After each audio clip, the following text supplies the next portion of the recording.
चलो ध्यान दो, आज हम तुम लोग को देखिए यहाँ मॉडल सेट नज़र आ रहा है ना, तो मॉडल सेट का सामाजिक विज्ञान का, ठीक है ना, मॉडल पेपर का जो नेट पर जारी किया गया है उसका सामाजिक विज्ञान का मॉडल सेट 1 का सॉल्यूशन देने जा रहे हैं, ठीक है ना। तुम लोग को भी मॉडल सेट खरीद लेना है, ठीक है।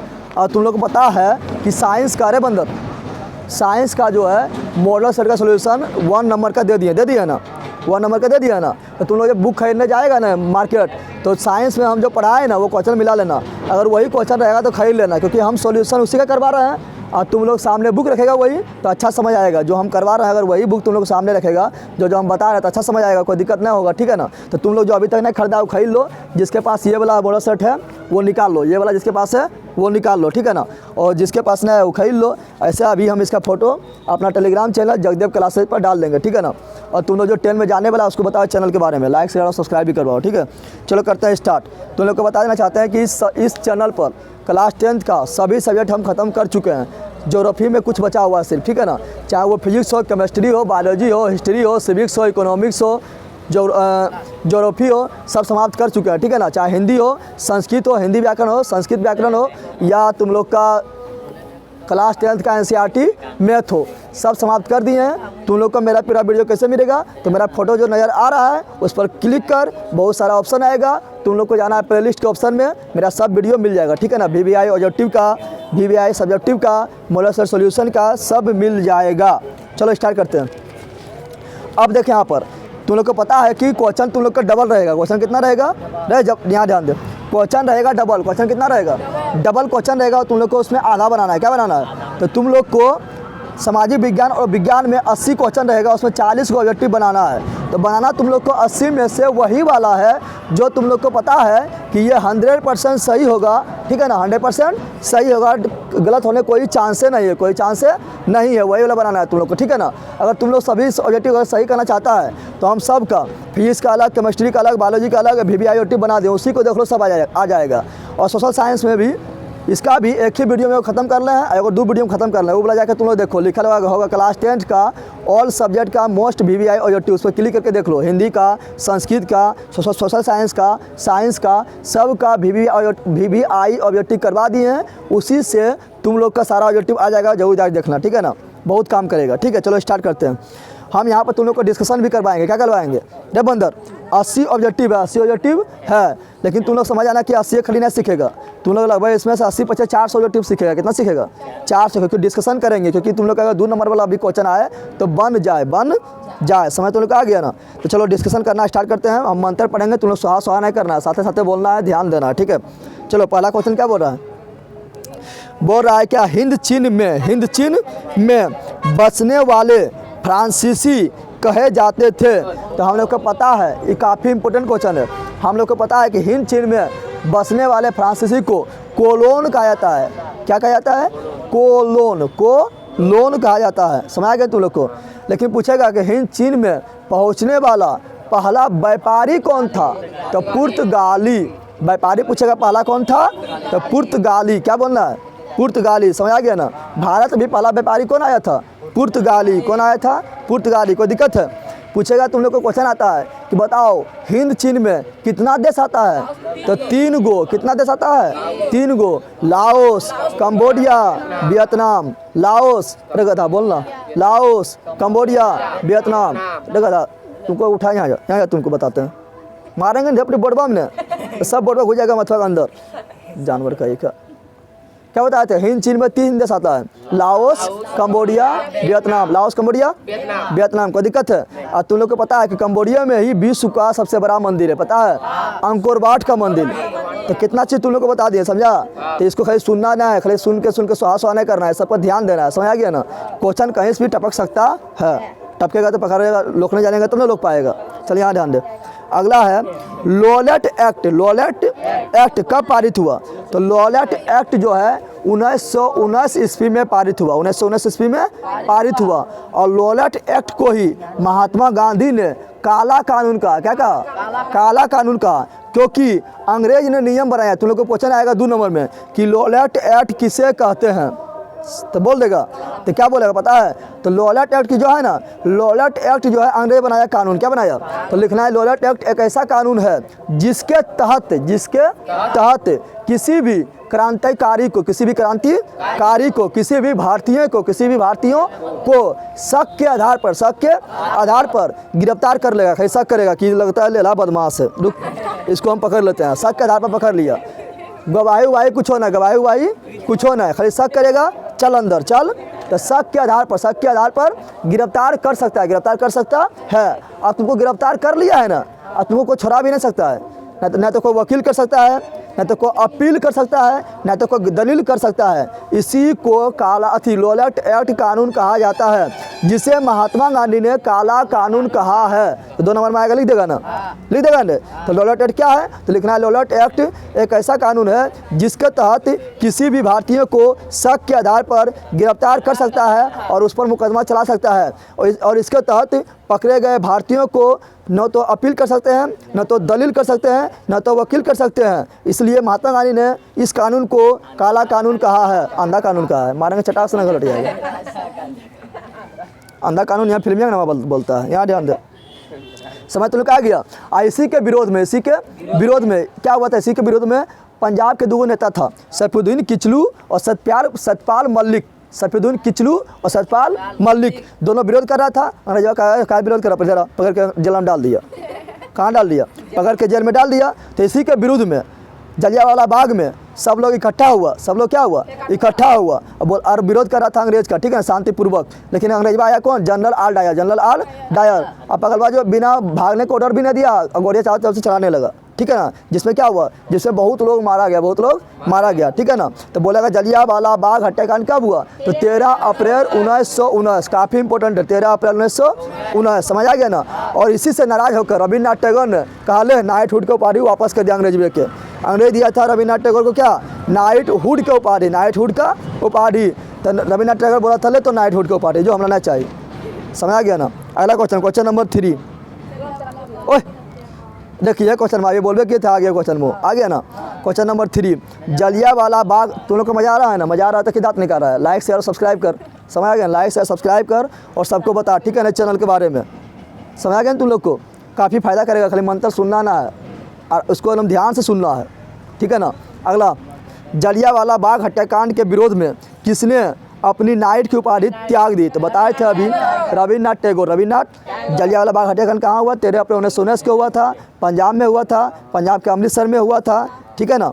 अगला क्वेश्चन नंबर 4, जर्मनी के एकीकरण में किसकी भूमिका महत्वपूर्ण थी? तो हम जानते हैं कि जर्मनी का एकीकरण, अब एकदम ध्यान से सुन, जो मंत्र हम पढ़ रहे हैं तुम लोग को सुनना है, ठीक है ना, एकदम ध्यान से। जर्मनी का एकीकरण किसने किया था? बिस्मार्क किया था। कब किया था? 1871 ईस्वी में किया था, 1871 ईस्वी में किया था। कौन संधि के तहत हुआ? तो फ्रैंकफर्ट की संधि कब हुआ? 1871 में। कौन युद्ध के फलस्वरूप हुआ? तो सेडान युद्ध बोलेगा तो सेडान के युद्ध कब हुआ? 1870।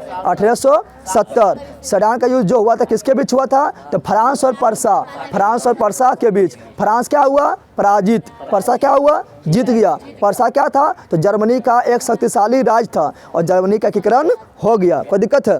तो क्या बताया था? जर्मनी का एकीकरण बिस्मार्क किया था, 1871 में किया था। फ्रैंकफर्ट की संधि 1871 में हुआ था, समझ आ गया ना। सेडान का युद्ध 1870 में हुआ था, समझ आ गया ना।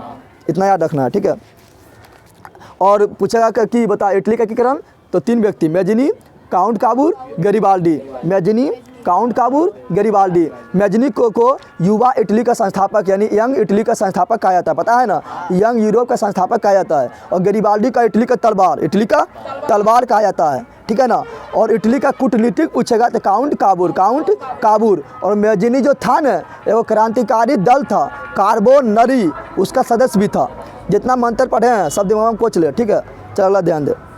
आर्य समाज का स्थापना किसने की? आर्य समाज का स्थापना, तो आर्य समाज का स्थापना स्वामी दयानंद सरस्वती ने किया। जो हम मंत्र पढ़ रहे ध्यान दे। आर्य समाज का स्थापना स्वामी दयानंद सरस्वती ने किया था। संस्कृत में आएगा इससे क्वेश्चन, पता है ना, पता है तुम लोग को? स्वामी दयानंद सरस्वती ने किया था। और स्वामी दयानंद सरस्वती क्या था? तो समाज सुधारक यानी समाज में जो कुरीतियाँ है, जो गलत सलत प्रथा है, उसको समाप्त करने का प्रयास कर रहा था स्वामी दयानंद सरस्वती। तो इसने किया था आर्य समाज का स्थापना, आर्य समाज का स्थापना। स्वामी दयानंद सरस्वती का जन्म गुजरात के टंकरा ग्राम में हुआ, गुजरात के टंकरा ग्राम में हुआ था, ठीक है ना। और स्वामी दयानंद सरस्वती महाराष्ट्र में जाके मुंबई में 1875 ईस्वी में आर्य समाज की स्थापना किया, आर्य समाज की स्थापना किया। और नारा दिया था क्या? वेदों की ओर लौटो, वेदों की ओर लौटो। और एगो पुस्तक का नाम लिखा था, पुस्तक का नाम क्या था? सत्यार्थ प्रकाश, सत्यार्थ प्रकाश। तो सत्यार्थ प्रकाश नामक पुस्तक किसने लिखा? तो स्वामी दयानंद सरस्वती। इतना तुम लोग को स्वामी दयानंद सरस्वती के बारे में याद रखना। और स्वामी दयानंद सरस्वती जो था वो मूर्ति पूजा के विरोधी था, पता है ना, पता है ना। और उसका पिता जो था, स्वामी दयानंद सरस्वती का जो पिताजी था वो क्या था? शिव भगवान के भक्त था, पता है तुम लोग को? माता पिता क्या था? शिव भगवान का भक्त था। संस्कृत में से क्वेश्चन आना फिक्स है। चलो यहाँ ध्यान दो। पूर्ण स्वराज की मांग का प्रस्ताव। तुम लोग को देखो वीडियो लंबा होगा, वीडियो लंबा होगा, लेकिन इतना चीज़ तुम लोग को बताते हैं समझा के कि कहीं से क्वेश्चन टपक जाएगा। तो तुम लोग को पकड़ने जाने का था ना, टपकेगा तो नीचे गिर जाएगा। तो उसको पकड़ने जाना, टपकेगा तो लोक लेना है, टपकेगा तो लोक लेना है। तो लोकने सिखा रहा है, ठीक है ना। चलो यहाँ ध्यान दे। क्वेश्चन नंबर 6, पूर्ण स्वराज की मांग का प्रस्ताव कांग्रेस के किसी वार्षिक अधिवेशन में पारित हुआ? देख आज बता रहे हैं ना, आज जो डिस्कशन तुम लोग को करवा रहे हैं ना, और कल भी जो करवाए थे ना, उससे तो कल बिहार दरोगा में क्वेश्चन आ जाएगा। कल बिहार दरोगा का एग्जाम है, कल तुम लोग को छुट्टी रहेगा, ठीक है। कल तुम लोग को छुट्टी है क्योंकि हम एग्जाम देने जा रहे हैं, ठीक है ना। आज जितना बता रहे हैं ना, इससे लगभग 3-4 क्वेश्चन आ जाएगा कल बिहार दरोगा में। चलिए यहाँ ध्यान दे, हमारा फायदा होता है रहा क्या। चलिए यहाँ ध्यान दे,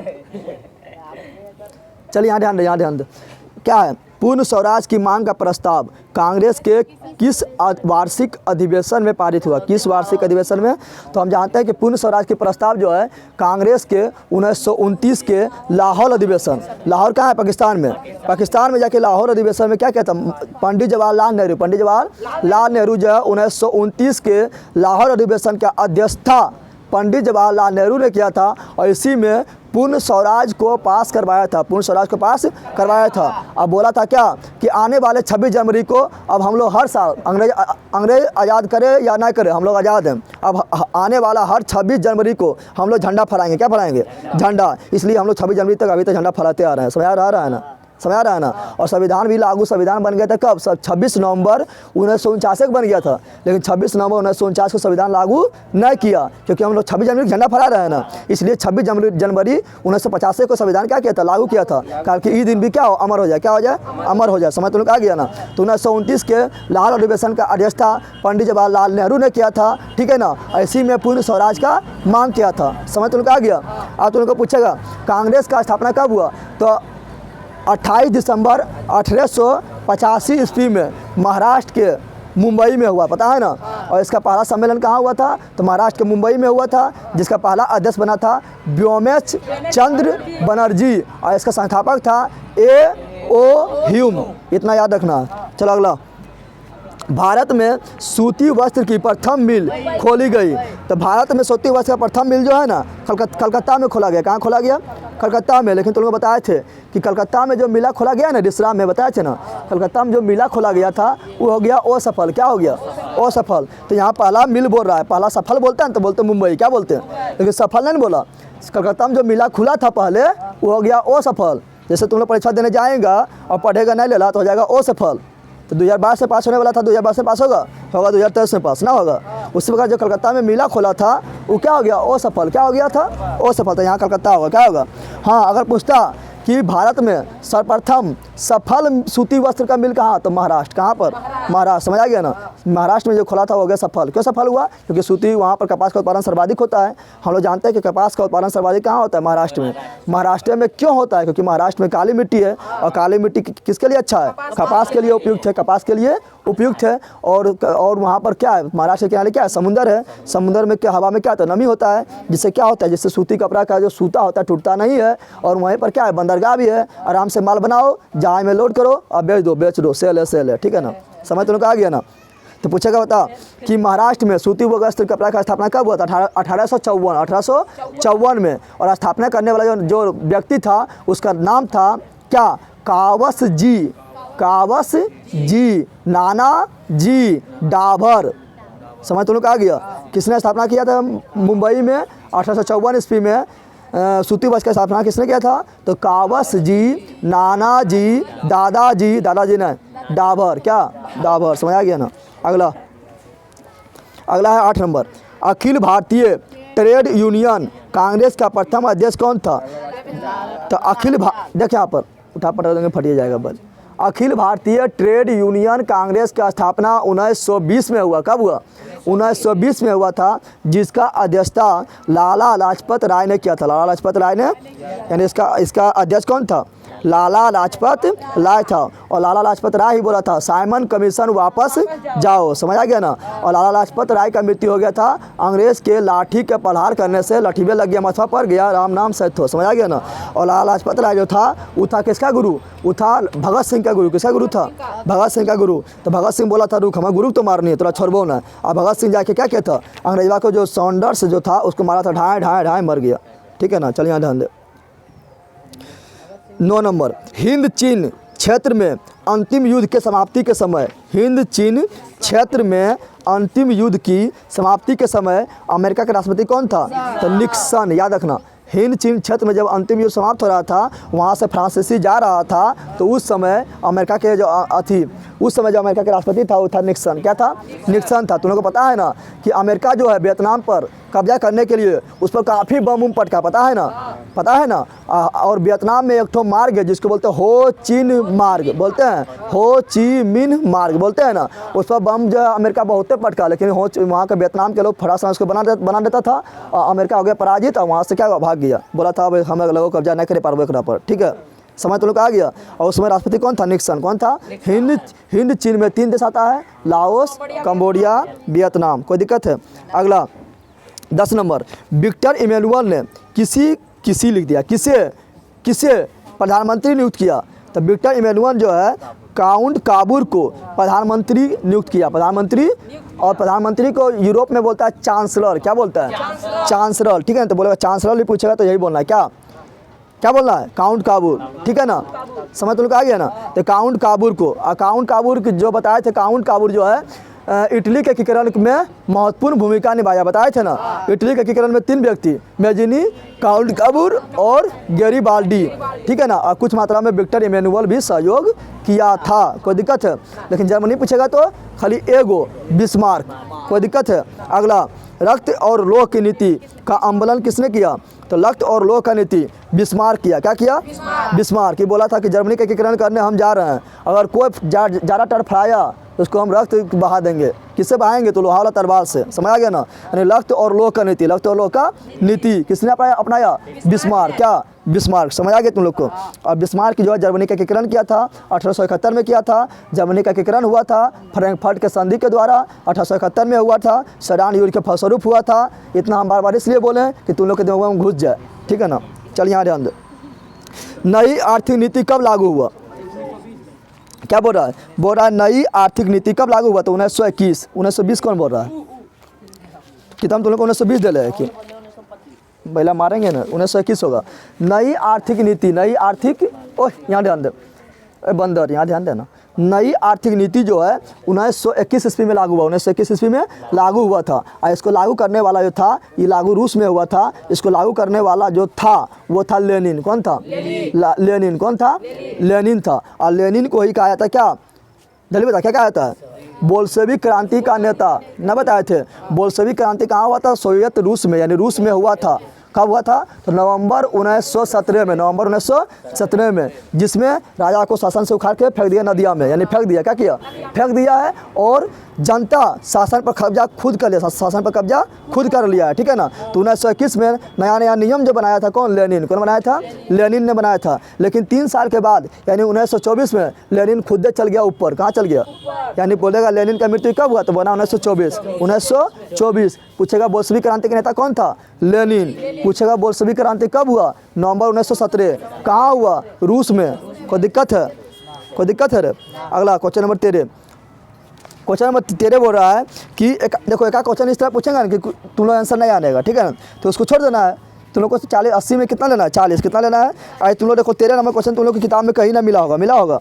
तो 13 नंबर क्वेश्चन के पूछेगा कि क्या बोल रहा है, बोला इंडियन स्टैट्यूटरी कमीशन का आइन नाम क्या है। अरे इसका स्थापना क्या था, कौन, लाला लाजपत राय। इसका नाम है साइमन कमीशन। क्या है, साइमन कमीशन, ठीक है ना, जिसका स्थापना साइमन कमीशन वापस जो लाला लाजपत राय ने कहा था। अगला क्वेश्चन, महात्मा गांधी ने किस समाचार पत्र का संपादन किया था। तो हमको पता क्या है कि महात्मा गांधी जो है वो यंग इंडिया और हरिजन नामक पत्रिका का संपादन किया था, पता है ना। तो यंग इंडिया पूछेगा तो महात्मा गांधी, हरिजन पूछेगा तो महात्मा गांधी, और महात्मा गांधी की एगो पुस्तक भी है हिंद स्वराज।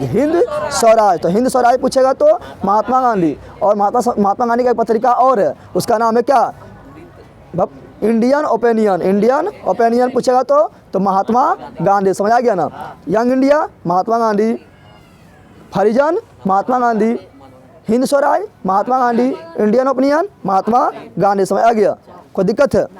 असहयोग आंदोलन महात्मा गांधी, सविनय अवज्ञा आंदोलन महात्मा गांधी, भारत छोड़ो आंदोलन महात्मा गांधी, चंपारण आंदोलन महात्मा गांधी चंपारण कब आया, 1917 में। कौन बुलाया, राजकुमार राय, राजकुमार न बुलाया था, राजकुमार शुक्ल, ठीक है, इतना बोला याद रखना। यंग इंडिया पूछेगा तो महात्मा गांधी, लेकिन पूछेगा यंग यूरोप का स्थापना किसने किया, मेजनी। अरे गधा बोलना, यंग इटली का स्थापना किसने किया। और यंग मतलब होता है युवा, क्या होता है, तो युवा इटली पूछे या युवा यूरोप पूछे, ठीक है। चलो अगला, गुटेनबर्ग ने देख यहाँ पर एक पुस्तक यहाँ पर और लिखल है, कॉमन बिल। क्या लिखल है, 14 नंबर में एक पुस्तक और लिखल है, कॉमन बिल। तो कॉमन बिल का लिखा है पुस्तक, कॉमन बिल जो लिखा था कौन, एनी बेसेंट। कौन लिखा था, एनी बेसेंट, ठीक है ना। अगला क्वेश्चन 15 नंबर, गुटेनबर्ग ने सर्वप्रथम, इसका तुम लोग का जो फोटो अगर तुम लोग का बुक है तो सामने निकाल के रखो, बहुत काम करेगा, ठीक है ना। जिसके पास बुक ना है मेरा टेलीग्राम चैनल पर चल जाना, इसका फोटो डाल देंगे, ठीक है ना, तुम लोग वहाँ डाउनलोड कर लेना। अगला, गुटेनबर्ग ने सर्वप्रथम किस पुस्तक की छपाई की। तो गुटेनबर्ग ने सर्वप्रथम बाइबिल की छपाई की, क्योंकि गुटेनबर्ग का जन्म कहाँ हुआ था, जर्मनी में, पता ना है। और जर्मनी में था, ईसाई था, और ईसाई का पवित्र ग्रंथ का नाम है बाइबिल। क्या है, तो बोला था पहले हम बाइबिल छापते हैं, किसको छापते हैं, बाइबिल को छाप दिया, ठीक है ना। तो प्रिंटिंग प्रेस का इसको आविष्कारक कौन किया था, गुटेनबर्ग। कौन किया था, गुटेनबर्ग, ठीक है। अगला क्वेश्चन, अशोक का अभिलेख किस लिपि में लिखा गया। ये फालतू क्वेश्चन है। अशोक का अभिलेख ब्राह्मी लिपि में, कौन लिपि में, ब्राह्मी लिपि में लिखा गया, ठीक है ना, याद रखना। अगला क्वेश्चन, बंगाल विभाजन कब वापस लिया गया। तुम लोग यहाँ सुन जो बता रहे हैं, बंगाल विभाजन जो है, बंगाल विभाजन तो समझ रहा है, बंगाल को 2 भाग में, एगो पश्चिम बंगाल, जो उधर था उसको पूर्वी बंगाल, और जो इधर था पश्चिमी बंगाल। समझ आ गया ना। पूर्वी बंगाल जो अभी बन गया बांग्लादेश, क्या बन गया, पूर्वी बंगाल जिसको हम बोलते थे वो बन गया क्या, बांग्लादेश, क्या बन गया। और पश्चिमी बंगाल अभी पश्चिमी बंगाल है ना। तो बंगाल विभाजन जो है सर्वप्रथम 1905 ईस्वी में कब किया गया, 1905 ईस्वी में किया गया था। कौन किया था, अंग्रेजवा। बोला था कि इसको हम विभाजन कर रहे हैं, कारण कि यहाँ पर शासन करने में दिक्कत होता है, लेकिन वो विभाजन कर दिया किसके आधार पर, तो धर्म के आधार पर विभाजन किया था, यानी मुस्लिम को अलग, हिंदू को अलग कर दिया। समझ आ रहा है तुम लोग को। तो बोलेगा बंगाल विभाजन की घोषणा कब किया गया, 1905। बोलेगा बंगाल विभाजन जब किया गया तो उस समय भारत का गवर्नर जनरल कौन था, तो बोलना है क्या बोलना है, लॉर्ड कर्जन। कौन था, लॉर्ड कर्जन। यानी कर्जन जो है बंगाल विभाजन किया। तो भारतीय लोग करने लगा विरोध, और भारतीय लोग कर दिया स्वदेशी आंदोलन। क्या कर दिया, स्वदेशी आंदोलन। तो पूछेगा स्वदेशी आंदोलन कब किया, तो 1905 में किया, 1905 में किया। और जब इसी के विरोध करते 1911 पहुँचा। कब पहुँचा, 1911 में। तो 1911 में अब गवर्नर जनरल बन गया कौन, तो बन गया लॉर्ड हार्डिंग द्वितीय। कौन बन गया, लॉर्ड हार्डिंग द्वितीय बन गया। लॉर्ड हार्डिंग द्वितीय का हटा, बंगाल विभाजन रद्द कर दिए। क्या कर दिए, रद्द। तो बंगाल विभाजन रद्द पूछेगा कौन किया, तो लॉर्ड हार्डिंग द्वितीय। कब किया, 1911 में। समझ आ गया तुम लोग को, समझ आ गया ना। तो बंगाल विभाजन पूछेगा कौन किया, तो लॉर्ड कर्जन। कब किया, 1905 में। रद्द कौन किया, लॉर्ड हार्डिंग द्वितीय। कब किया, तो 1911 में, ठीक है ना। और 1911 ईस्वी तक भारत की राजधानी क्या था, कलकत्ता। क्या था, पहले भारत की राजधानी कहाँ था, कलकत्ता, 1911 ईस्वी तक। लेकिन 1911 ईस्वी में घोषणा कर दिया कि अब भारत की राजधानी नई दिल्ली बनेगा, और 1912 में नई दिल्ली बन गया। समझ आ गया तुम लोग को, इतना मंत्र बोलने समझ आया तुम लोग को। तो बोला बंगाल विभाजन कब वापस लिया गया, तो 1911। अब बोलेगा कब किया गया, तो 1905। कोई दिक्कत है। और जब किया था उस समय लॉर्ड कर्जन, और जो घोषणा रद्द किया था लॉर्ड हार्डिंग द्वितीय। अगला क्वेश्चन, 18 नंबर, रूस में कब दासत्व समाप्त किया गया? यानी रूस में दासत्व मतलब दास प्रथा, दासत्व मतलब, तो रूस में कब दास प्रथा समाप्त किया गया था? 1861। ये बगल वाले लिख दिया 1811 यानी 18,611 लिख दिया। एगो एक मिटा देना है, एगो एक क्या करना है, मिटा देना है, ठीक है ना। तो रूस में दास प्रथा का अंत 1861 में हुआ, 1861 में हुआ। और रूस के बारे में तुम लोग को और याद रखना है कि साम्यवादी शासन का शुरुआत सर्वप्रथम कहाँ हुआ? रूस में। कहाँ हुआ था?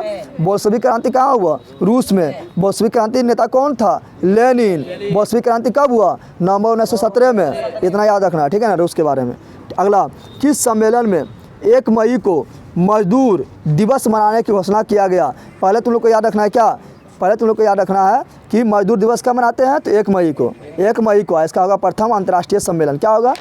प्रथम अंतर्राष्ट्रीय सम्मेलन हो जाएगा। क्या हो जाएगा? प्रथम अंतर्राष्ट्रीय, यहाँ पर नहीं दिया हुआ है, यहाँ द्वितीय अंतर्राष्ट्रीय सम्मेलन दिया हुआ है। अच्छा, इसका हम देख के बताएंगे। चलो चलो अभी द्वितीय अंतर्राष्ट्रीय सम्मेलन लेके चलो, ठीक है ना।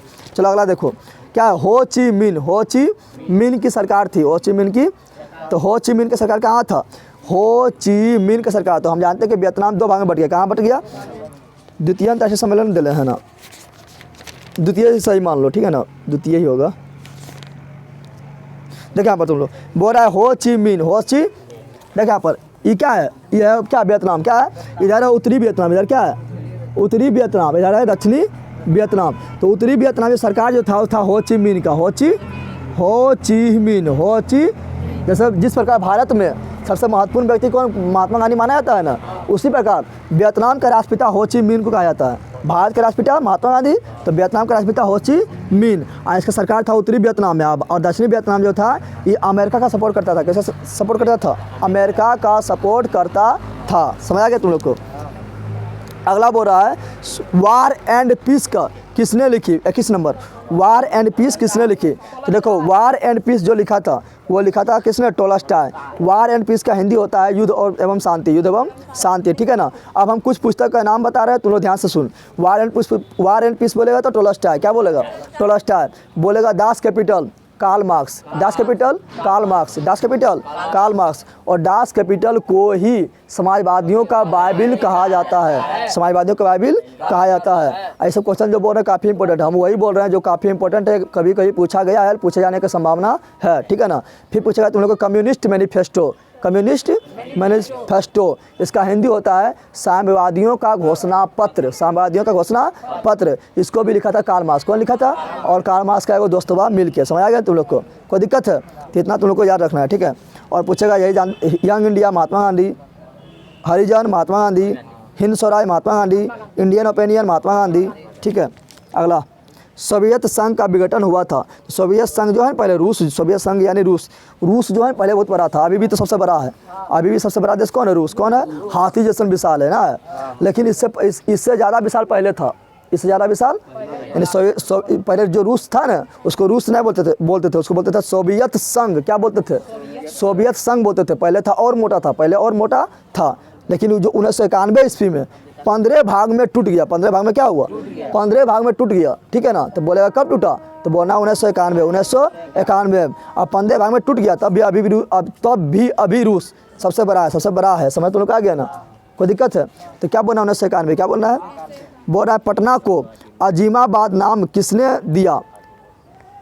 तो देख अजीमाबाद, तो अजीमाबाद नाम किस में आ रहा था? बी नंबर में आ रहा है, नाम में आ रहा है अजीम से अजीमाबाद, ठीक है। और तुम लोग को पता है कि पूछेगा पाटलिपुत्र किसका प्राचीन नाम है? तो पटना का। याद रखना, पटना किस नदी किनारे स्थित है? गंगा नदी किनारे। गोलघर कहाँ स्थित है? पटना में। गोलघर का निर्माण कब हुआ?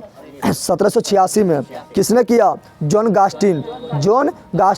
क्यों किया गया? तो अनाज के भंडारण हेतु। कोई दिक्कत है? अगला, पाटलिपुत्र नगर की स्थापना किसने किया?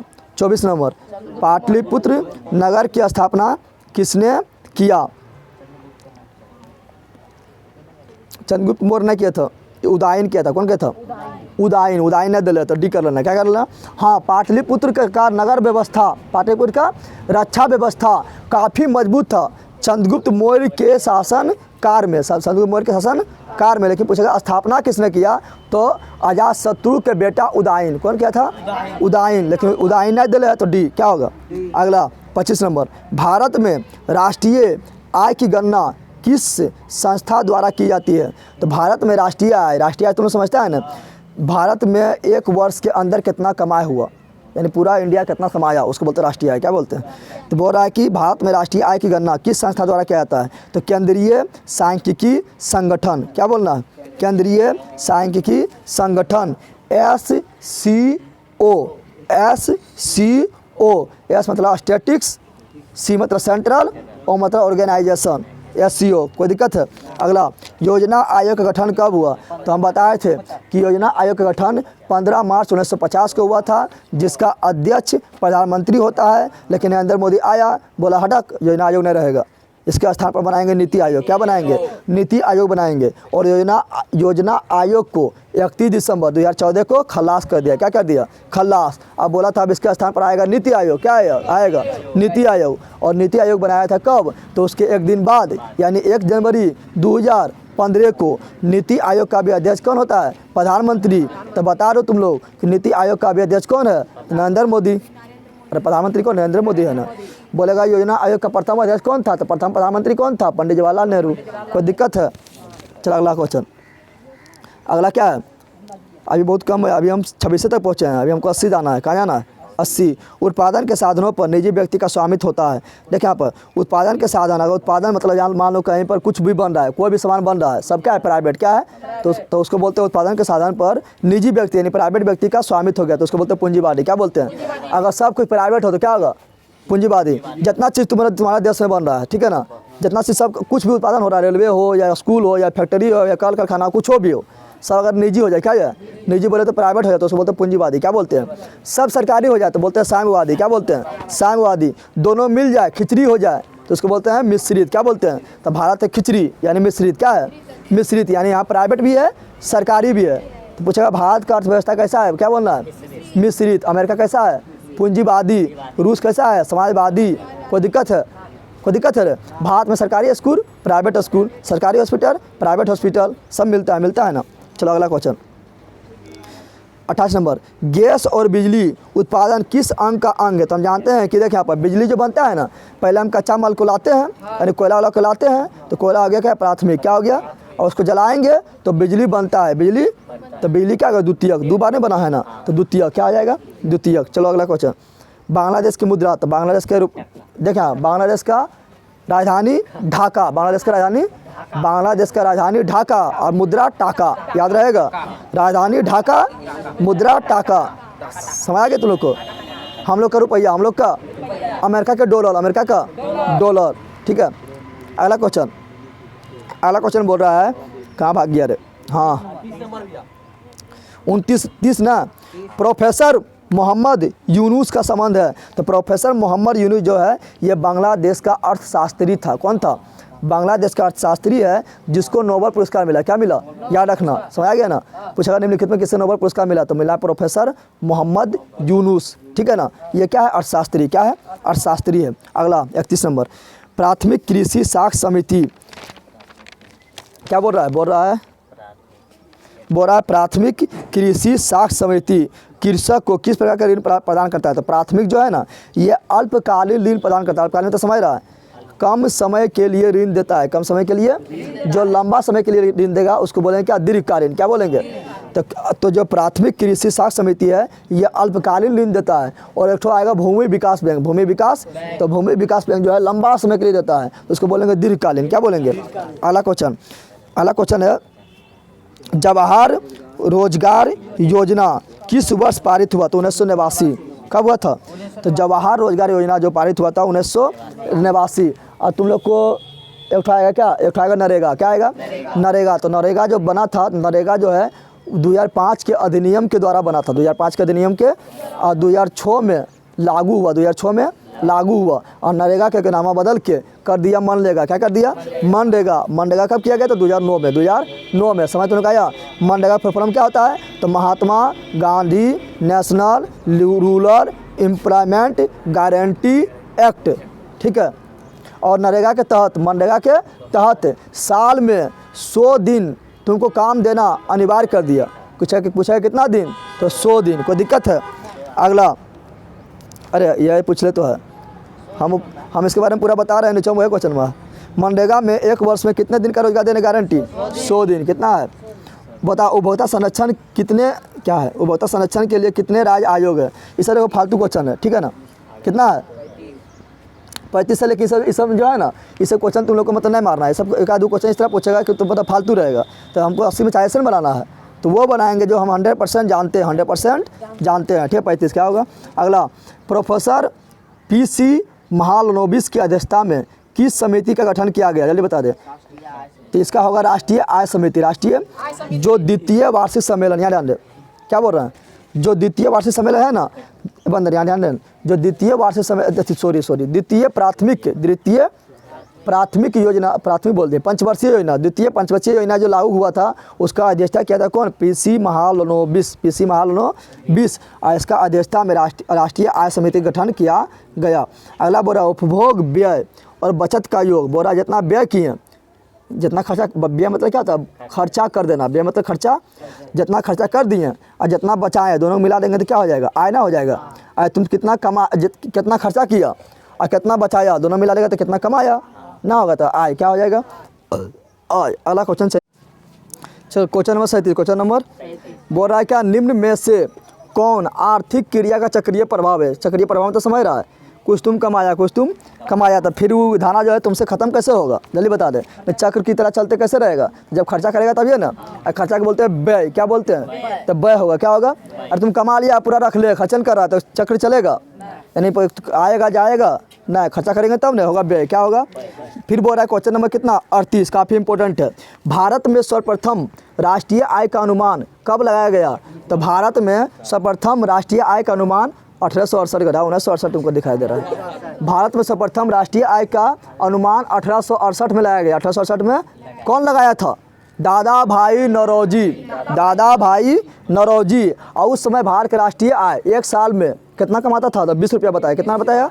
20 रुपया बताया था। यानी एक साल में उस समय प्रत्येक व्यक्ति का भारत का राष्ट्रीय आय 20 रुपया था। कितना था? 20 रुपया। तुम लोग 20 रुपया उड़ा देता है ना। चलिए यहाँ ध्यान दे। कब? 1868। क्योंकि अंग्रेज जो है सब धन को लूट के ले जा रहा था, अपने अमीर बन रहा है और भारतीय लोग क्या हो रहा है? गरीब बन रहा है, ठीक है ना। और कौन पुस्तक लिखा था? तो दादा भाई नौरोजी जो पुस्तक लिखा था उसका नाम था the poverty and British rule in India. कौन लिखा? दादा भाई नौरोजी। अगला क्वेश्चन 39, निम्न में कौन सहकारिता का मूलभूत तत्व नहीं है? सहकारिता मतलब क्या होता है? सहकारिता एक ऐसा है जिसमें क्या हो, सब लोग आपस में मिलजुल कर कार्य करता है, उसको बोलते हैं सहकारिता। क्या बोलते हैं? तो इसमें बोल रहा है तत्व नहीं है। कौन नहीं है? तो अनिवार्य सदस्यता, यानी सदस्य बनेगा तभी तुमको उसका सेवा मिलेगा, लाभ मिलेगा।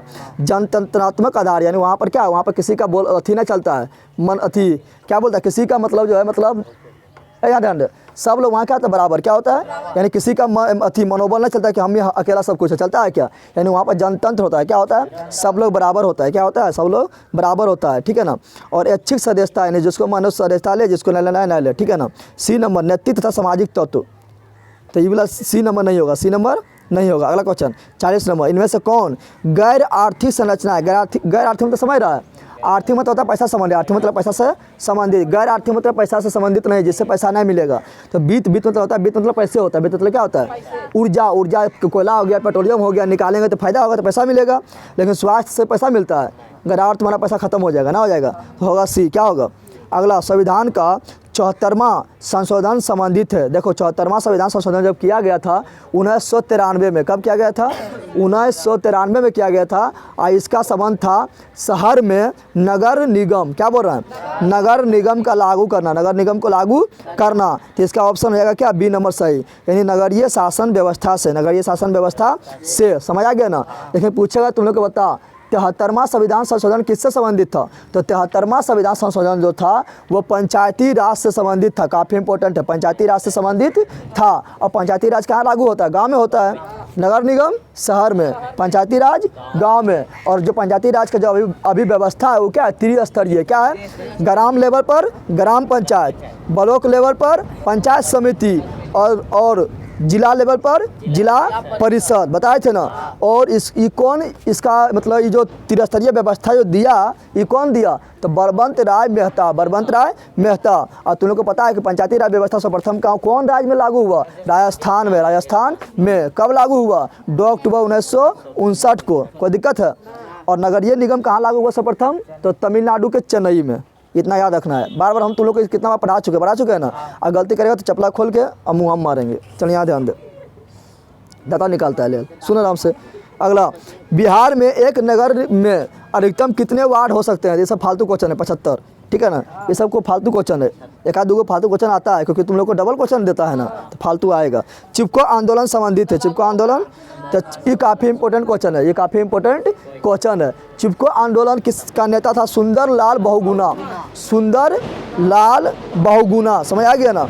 चिपको आंदोलन ये कहाँ पर हुआ था? तो ये हुआ था कहाँ? उत्तराखंड में। कहाँ हुआ था? उत्तराखंड में हुआ था, ठीक है ना। और उत्तराखंड में 1973 में हुआ था। कहाँ पर हुआ था? 1973 ईस्वी में हुआ था। इसमें क्या किया गया था पता है? तो यहाँ पर ठेकेदार को, सरकार जो है ठेकेदार को ठेका दे दिया कि तुम जाओ और वन उन काटो, कोई दिक्कत ना है। तो वहाँ के जो आदिवासी जो था, जो जनजाति लोग था, वो विरोध करने लगा, बोला जंगल जो मेरा संपत्ति है, आप लोग किसको काटने नहीं देंगे। देखते हैं कैसे काटते हैं। और जाकर गाछा में चिपक गया, बोला पहले हमरा काट तब गाछा काट, समझ आ गया ना। इसी को बोलते हैं चिपको आंदोलन। क्या बोलते हैं? और चिपको आंदोलन का नेता कौन था? तो सुंदरलाल बहुगुणा। कोई दिक्कत है? चला क्वेश्चन, नेपाल में सप्तदलीय गठबंधन क्यों किया गया? तो हम बताए थे तुम लोग को, जब पढ़ा रहे थे तुम लोग को, क्या सिविक्स से जब पढ़ा रहे थे तो उसमें पढ़ा रहे थे ना, लोकतंत्र में पढ़ा रहे थे तुम लोग, क्या जनसंघर्ष पढ़ा रहे थे, तो उसमें बताए थे कि लोकतंत्र थी नेपाल में सप्तदलीय गठबंधन इसलिए किया गया था क्योंकि नेपाल में था राजतंत्र, और राजतंत्र को समाप्त करना था और लोकतंत्र का स्थापना करना था, इसलिए, ठीक है। तो इसका आंसर हो जाएगा ए। क्या होगा? और लोकतंत्र का अच्छा परिभाषा कौन दिया था? Abraham Lincoln. लोकतंत्र का परिभाषा क्या होता है? 2 नंबर में आएगा। तो लोकतंत्र जनता के द्वारा और जनता के लिए शासन होता था। क्यों? किसने कहा? होता है, किसने कहा? Abraham Lincoln. अगला क्वेश्चन 45, बहुजन समाज पार्टी यानी बसपा, बहुजन समाज पार्टी यानी बसपा का स्थापना किसने किया? तो काशीराम। तुम लोग को बताए थे ना, अभी जो है भारत में 8 गो राष्ट्रीय पार्टी है। तुम लोग को किताब में 7 गो दिले है, लेकिन 2020 में एक नया राष्ट्रीय पार्टी बन गया, नेशनल पीपुल्स पार्टी एक बना था मेघालय में, तो हो गया 8 गो राष्ट्रीय पार्टी, 8 गो राष्ट्रीय पार्टी हो गया। क्या हो गया? तो तुम लोग को अगर पूछा है क्या गो राष्ट्रीय पार्टी है, तो 7 रहेगा तो 7 मानना है, अगर 7 नया है 8 है तो क्या मानना है? 8। क्या मानना है? 8, ठीक है ना। तो 7 रहेगा तो 8 ना, 8 रहेगा तो 7 ना, ठीक है ना। कोई दिक्कत है? तो यहाँ पर बोल रहा है क्या बहुजन समाज पार्टी का स्थापना किसने किया था? काशीराम। और इसका छाप क्या है? हाथी छाप, ना देखा है। अगला, दल बदल कानून लागू होता है। तो दल बदल कानून लागू होता है सांसद एवं विधायक पर। सांसद चुनाव किया जाता है दिल्ली, समझ आ गया ना। प्रधानमंत्री जो चुनाव होता है उसमें चुनाता है सांसद, और जो मुख्यमंत्री का चुनाव होता है उसमें चुनाता है विधायक। अब विधायक जाता है कहाँ पर? तो तुम्हारा राज्य के राजधानी में, जैसे बिहार ला जाएगा पटना में, यूपी ला जाएगा लखनऊ में, समझ आ रहा है ना। उसी प्रकार महाराष्ट्र ला जाएगा मुंबई में, राजस्थान ला जाएगा जयपुर में, समझ आ गया तुम लोग को। तो और दल बदल कानून जो होता है इसी पर लागू होता है, इसी पर लागू। मान लो कोई जीत गया कांग्रेस से, कोई जीत गया कांग्रेस से, और कांग्रेस से जीत गया, अब भाजपा वाला बोल रहा है उसको कि आ जाओ हमारा तरफ, आ जाओ हमारा तरफ, तेरा बना दो मंत्री, तेरा कौन सी बना दो मंत्री। तो कौन सी करेगा? लालच में चलिए जाएगा दौड़ के, चल भाजपा तरफ दौड़ के मंत्री बनवे, कौन सी बनवे? मंत्री। तो चल जाएगा ना, तो उस पर लग जाएगा दल बदल कानून। क्या लग जाएगा? और दल बदल कानून लगेगा, कहेगा बेईमानी किया है, जीता है कांग्रेस से, चल गया भाजपा में, इसका सदस्यता खत्म किया जाए, तो उसका हो जाएगा सदस्यता खत्म, अब नेते न रहा। समझ तुम लोग आया? तो दल बदल कानून किस पर लगता है? तो संसद एवं विधायक पर। ये कानूनमा कब बना? ये कानूनमा बना था 52वां संविधान संशोधन 1985 में, 1985 में बना था, ठीक है ना। अगला क्वेश्चन, झारखंड बिहार से कब पृथक हुआ है? काफ़ी इंपॉर्टेंट है। झारखंड जो है बिहार से अलग 15 नवंबर 2000 ईस्वी को हुआ, याद कर ले। 15 नवंबर 2000 ईस्वी को झारखंड बिहार से अलग हुआ। अब अगल बार झारखंड अलग हुआ तो झारखंड क्या किया? सब जितना भी खनिज था सब झारखंड ले लिया, अब बिहार में खाली खेता छोड़ दिया, खेतम खट, ना समझा तुम लोग। और जितना भी कोयला है, यूरेनियम है, ठीक है ना, ये सब के सब कहाँ रह गया? झारखंड में। कहाँ रह गया? झरिया कोयला के लिए फेमस है, पता है तुम लोग को। बोकारो लोहा इस्पात उद्योग के लिए फेमस है, पता है तुम लोग को। समझ तुम लोग का आया? पूछेगा बता, बिहार जो है, बिहार से उड़ीसा कब अलग हुआ? तो क्या बोलेगा? 1936 में, ठीक है। अगला क्वेश्चन, इनमें से कौन संघीय प्रणाली की विशेषता नहीं है? संघीय, ये देखें यहाँ पर, संघीय प्रणाली मतलब क्या होता है पता है? संघीय प्रणाली मतलब होता है वैसा शासन जिसमें केंद्र अलग शासन कर रहा है तो राज्य अलग शासन कर रहा है। यानी केंद्र में प्रधानमंत्री तो राज्य में मुख्यमंत्री हो, उसको बोलते हैं केंद्रीय शासन। क्या बोलते हैं? यानी यहाँ पर सत्ता का बंटवारा होता है। सत्ता का क्या होता है? बंटवारा होता है, ठीक है ना। यानी यहाँ पर 2 शासन होता है। कितना शासन होता है? तो यहाँ बोला लिखित संविधान, हाँ भारत संघीय है, यहाँ लिखित संविधान है। शक्तियों का विभाजन, हाँ शक्ति का विभाजन होता है। संघ सूची, राज्य सूची, समवर्ती सूची होता है ना। संघ सूची में कानून बनाता है केंद्र सरकार, राज्य सूची में कानून बनाता है राज्य सरकार, और समवर्ती सूची में बोलता है दोनों बनेबो, दोनों बनाता है। समझ तो लोग आ गया ना। लेकिन यहाँ पर जो सर्वोच्च न्यायपालिका, हाँ यहाँ पर सुप्रीम कोर्ट हेड होता है। सुप्रीम कोर्ट क्या होता है? हेड होता है। इकहरी शासन व्यवस्था नहीं होता है। क्या शासन होता है कि ना, यहाँ केंद्र में अलग, राज्य में अलग होता है ना। तो इकहरी शासन व्यवस्था नहीं है। पूछेगा अमेरिका में कैसा शासन है? तो संघीय। भारत में कैसा है? संघीय। कोई दिक्कत है? लेकिन पूछेगा इकहरी कहाँ है? तो ब्रिटेन में। ब्रिटेन बोले तो इंग्लैंड में। वहाँ पर राज्य में कोई मुख्यमंत्री ना, डायरेक्ट प्रधानमंत्री। कोई दिक्कत है? चलो अगला। लोकसभा में चुने हुए सदस्य की संख्या कितना है? देखो लोकसभा में जो अधिकतम संख्या होता है, ठीक है ना, लोकसभा में जितना सदस्य मतलब जाता है होता है 545। कितना होता है? लेकिन चुना के जाता है कितना? 543। कितना जाता है? 543 जाता है। कितना जाता है? और 2 गो जो है बुलाता है राष्ट्रपति, इधर 2 गो बुलाता है। एंग्लो इंडियन को किसको बुलाता है? बोलता है इधर आ, उसको ऐसे भेज देता है। चुनाव लड़ता है, उसको ऐसे घुसा देता है जो मोज कर, ठीक है ना। तो 543 कितना होगा? ऐसे कुल होता है कितना? 545। कितना होता है? ये 543 चुनाता है, ठीक है। चलो अगला है पूर्व में बांग्लादेश जाना जाता था। बोल रहा है क्या पहले जो है बांग्लादेश किसके नाम से जाना जाता था? तो हम जानते हैं कि जब भारत का विभाजन हुआ तो पाकिस्तान बना। क्या बना? पाकिस्तान। एगो पाकिस्तान इधर रह गया, एगो पाकिस्तान इधर रह गया। तो जो इधर भारत के जो इधर पाकिस्तान था उसको बोले थे क्या? पश्चिम में था तो पश्चिमी पाकिस्तान। और जो भारत के इधर पाकिस्तान था उसको बोले थे पूर्वी पाकिस्तान। और पूर्वी पाकिस्तान पर जो पश्चिमी पाकिस्तान के जो लोग था भारी खच्चर था।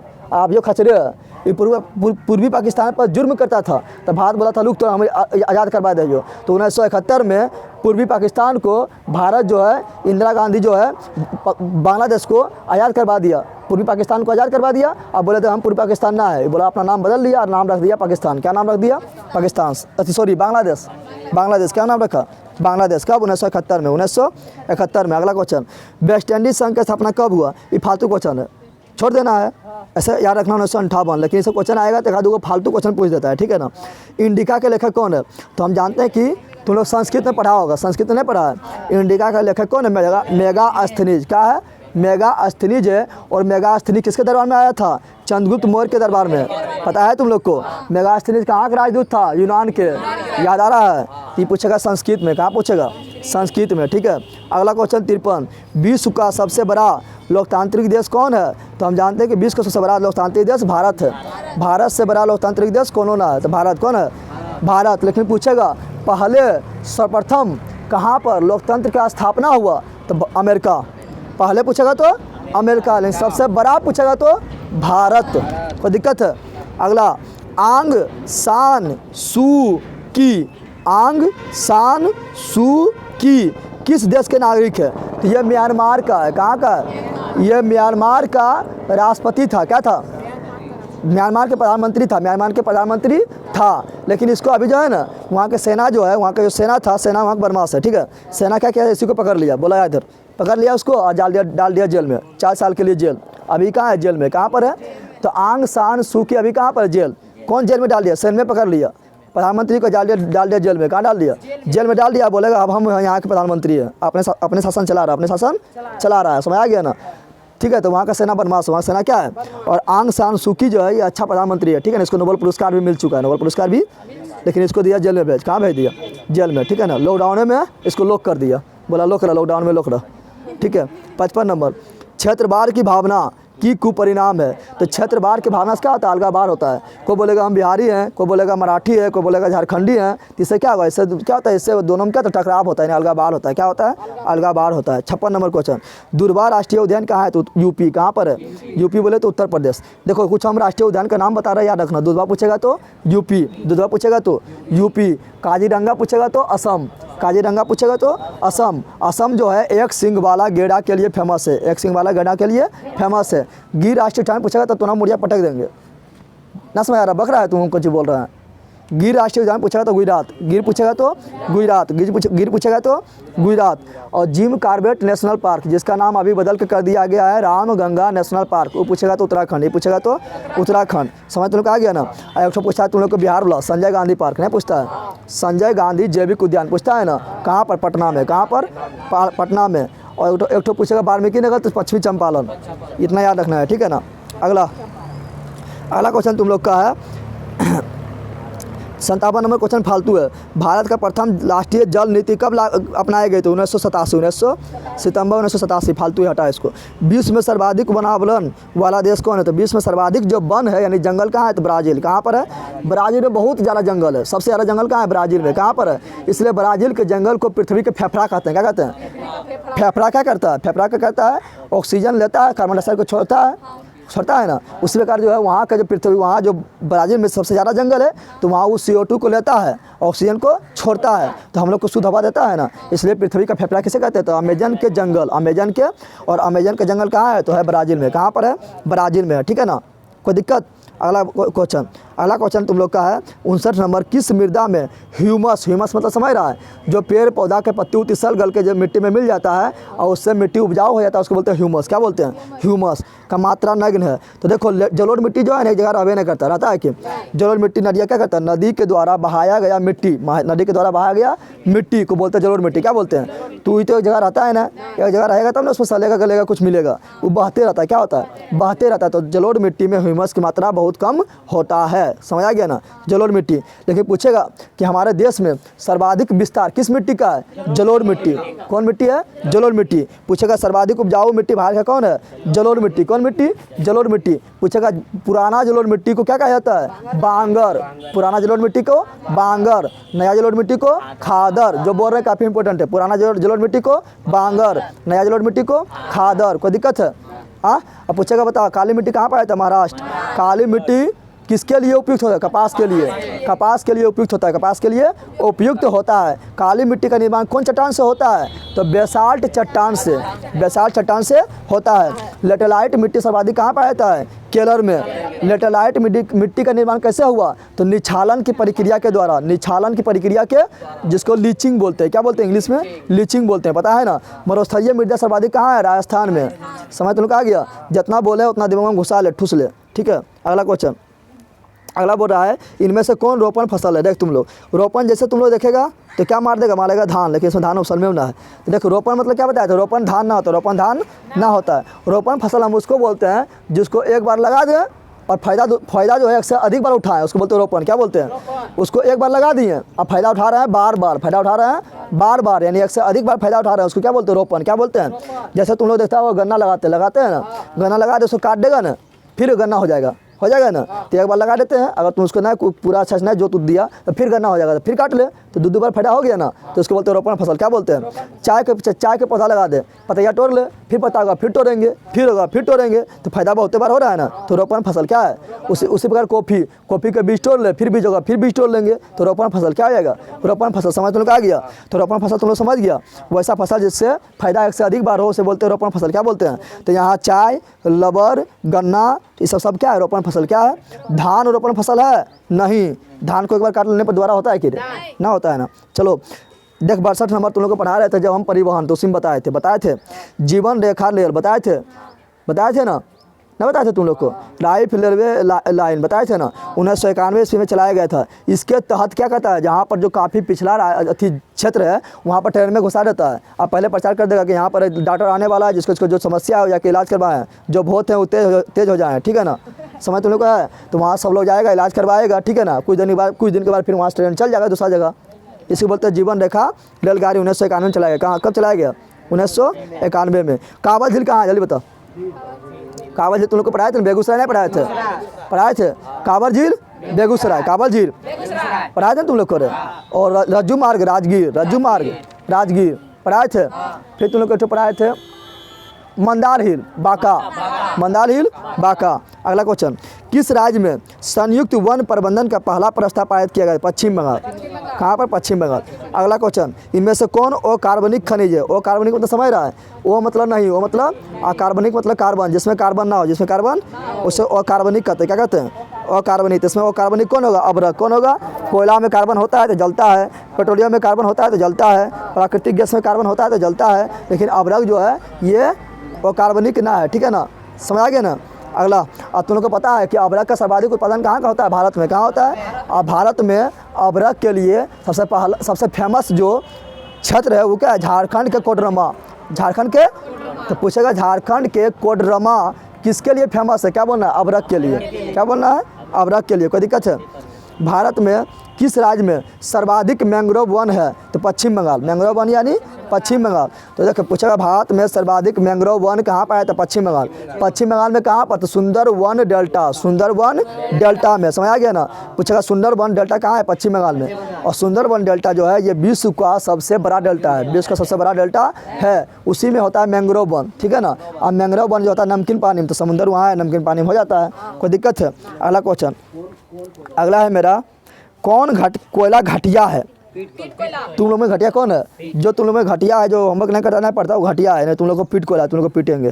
तो देखिए कौन कोयला घटिया है? कौन कोयला? तो तुम लोग को बताए थे कोयला 4 प्रकार, कोयला 4 ट्रिक बताए थे। ए बे ले पी, ए बे ले पी, ए से एंथ्रासाइड्स, बे से बिटुमिनस, ली से लिग्नाइट, पी से पीट कोयला। ए से एंथ्रासाइड्स, बी से बिटुमिनस, ली से लिग्नाइट, पी से पीट कोयला। सबसे अच्छा कोयला एंथ्रासाइड्स, सबसे घटिया कोयला पीट कोयला। भारत में सर्वाधिक पाया जाता है बिटुमिनस। झरिया फेमस है कोयला के लिए। रानीगंज फेमस है कोयला के लिए। रानीगंज कहाँ है? पश्चिम बंगाल में। कहाँ पर है? पश्चिम बंगाल में। धनबाद भी फेमस है कोयला के लिए। धनबाद में भी देखना कोयला निकलता है, देखा है कि नहीं। चलो अगला, भारत में चाय की कृषि कहाँ शुरू हुआ? असम में।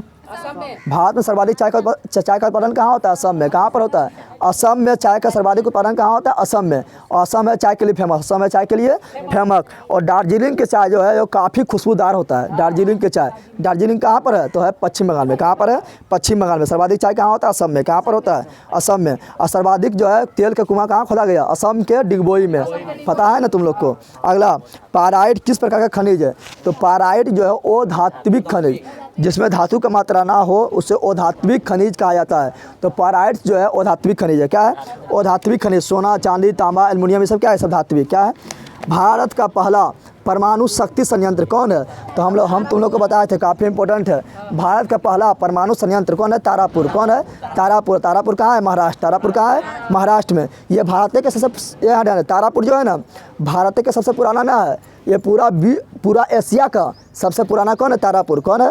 तारापुर परमाणु संयंत्र जो कहाँ पर है? महाराष्ट्र में। कहाँ पर है? कुछ तुम लोग को बता रहे, याद कर लेना, ठीक है ना।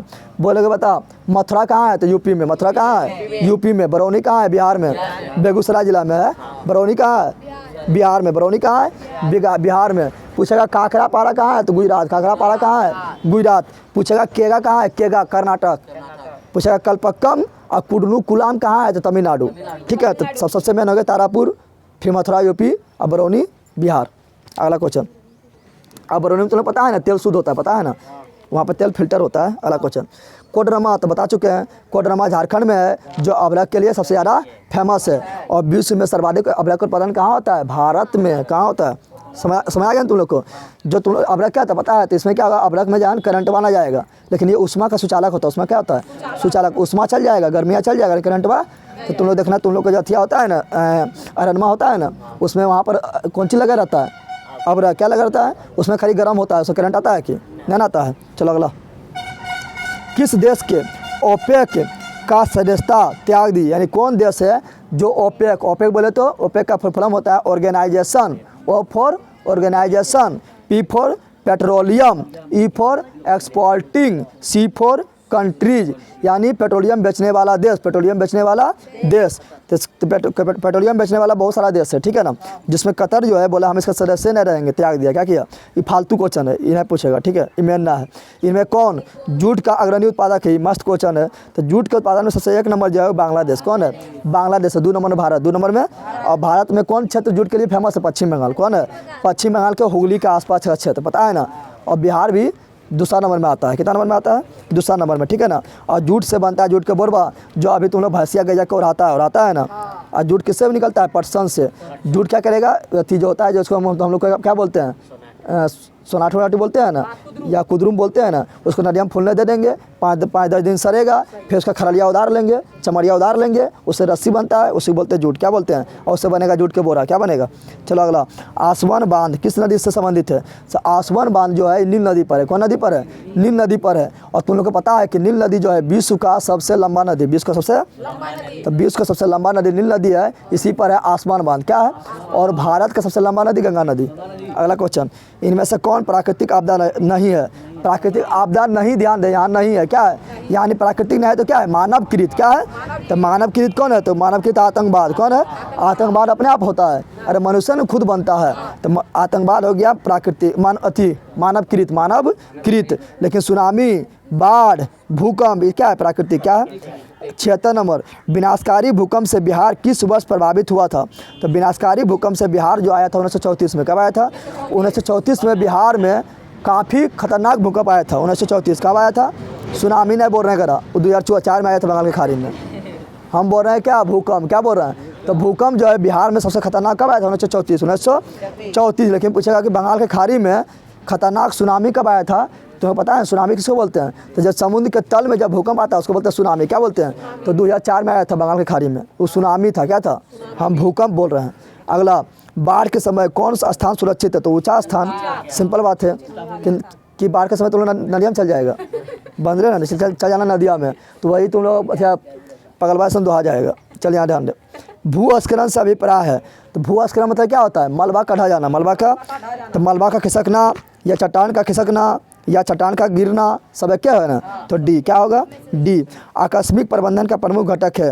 तो आकस्मिक प्रबंधन का प्रमुख घटक क्या है, सब है, स्थानीय प्रशासन, स्थानीय लोग, स्वयंसेवी, सब लोग मदद करता है ना, सब लोग। 80 नंबर, भूकंप संभावित क्षेत्रों में भवनों की आकृति कैसी होना चाहिए। तो जहाँ भूकंप आता है वहाँ भवन की आकृति होना चाहिए आयताकार। आयताकार रहेगा तो खाली छतवा गिरेगा ना, और त्रिभुजाकार बना लिया तो सब गिरेगा एक जगह। त्रिभुजा क्या होगा, एक जगह जहाँ गिरेगा तो दब के अंदर रह जाएगा, बन जाएगा तुम कोयला।